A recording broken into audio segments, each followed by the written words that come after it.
नमस्कार, आप live cities देख रहे हैं। मैं हूं जय शुक्ला। बिहार में सरकारी शिक्षक की मौत के बाद हड़कंप मच गया है। एक तरफ प्रचंड गर्मी और भीषण लू की चपेट में बिहार के अधिकतर शहर हैं, तो वहीं दूसरी ओर आईएएस के पाठक का यह फैसला कि गर्मी के बीच भी स्कूलों में छुट्टियां फिलहाल नहीं होंगी, इस कारण शिक्षक की मौत बताई जा रही है। और कहा जा रहा है कि के पाठक के इस रवैये के कारण ही, या फिर यूं कहें कि के पाठक के इस कड़ाई के कारण ही बिहार में शिक्षक की मौत हो गई है। और इसका नतीजा यह हुआ है कि आईएएस के पाठक के खिलाफ कोर्ट में परिवाद दायर कर दिया गया है। तो बड़ी खबर आपको बता रहे हैं, शिक्षा विभाग से जुड़ी यह खबर है। और गर्मी के कारण जहां पूरे राज्य में स्थिति ऐसी बनी हुई है कि लोग घर से बाहर नहीं निकलना चाहते, मौसम विभाग की ओर से एक के बाद एक चेतावनी जारी की जा रही है, तो वहीं दूसरी तरफ गर्मी के कारण बच्चे भी हलकान हैं और शिक्षक कितने परेशान हैं उसका अंदाजा आप इस बात से लगा सकते हैं कि अब एक शिक्षक की लू लगने से जान जा चुकी है। अब खबर हम आपको विस्तार से बताते हैं। शिक्षा विभाग के अपर मुख्य सचिव के पाठक ने राज्य भर के स्कूलों को खुले रखने का आदेश दिया है। इस बीच मुजफ्फरपुर जिले में लू लगने से एक शिक्षक की मौत हो गई है और इस मामले में अब शिक्षा विभाग के अपर मुख्य सचिव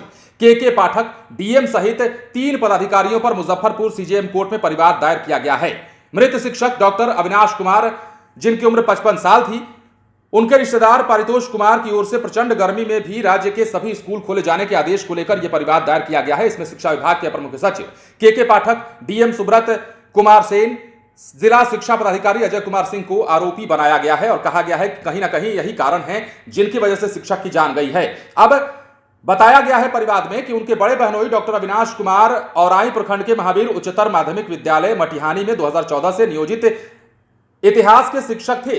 गलत नीति और आदेश के कारण इस भीषण प्रचंड गर्मी में भी बिहार के सभी स्कूल खोलने का आदेश दिया गया, जिसके कारण उनके बहनोई सिकंदरपुर स्थित अपने घर से बाइक से स्कूल जाने के लिए निकले और वहां से 11:15 बजे शिक्षक के साथ अपने घर जाने के लिए स्कूल से निकले। इसी बीच तेज धूप के कारण उन्हें लू लगी और वहीं पर गिर गए। उन्हें उठाकर एसकेएमसीएच लाया गया। प्राथमिक उपचार के बाद डॉक्टरों ने जब ये कहा कि ये नहीं बच पाए, इनकी मौत हो गई, तब जाके धक्का लगा और उसके बाद जो है आईएएस के पाठक और मुजफ्फरपुर के डीएम सहित जिला शिक्षा पदाधिकारी के खिलाफ कोर्ट में परिवाद दायर कर दिया गया है। देखिए, गर्मी को लेकर कई सारी खबरें आ रही हैं। एक तरफ मौसम विभाग अलर्ट जारी करते हुए ये कह रहा है कि देखिए, तापमान जो है अत्यधिक होने लगा है। अप्रैल और मई के महीने में जो तापमान होना चाहिए उससे कहीं अधिक तापमान है और यही कारण है कि तमाम जिलों में जो है स्थिति ऐसी बनी हुई है कि अब मौसम विभाग को रेड अलर्ट भी जारी करना पड़ा है। देखिए, मौसम विभाग की ओर से रेड अलर्ट जारी किया गया है और इसके साथ ही क्या कुछ कहा गया है वो हम आपको अगले वीडियो में जरूर बताएंगे। लेकिन फिलहाल मामला शिक्षक से जुड़ा है और मुजफ्फरपुर के एक शिक्षक की मौत के बाद बिहार में हड़कंप मच गया है। इसके बाद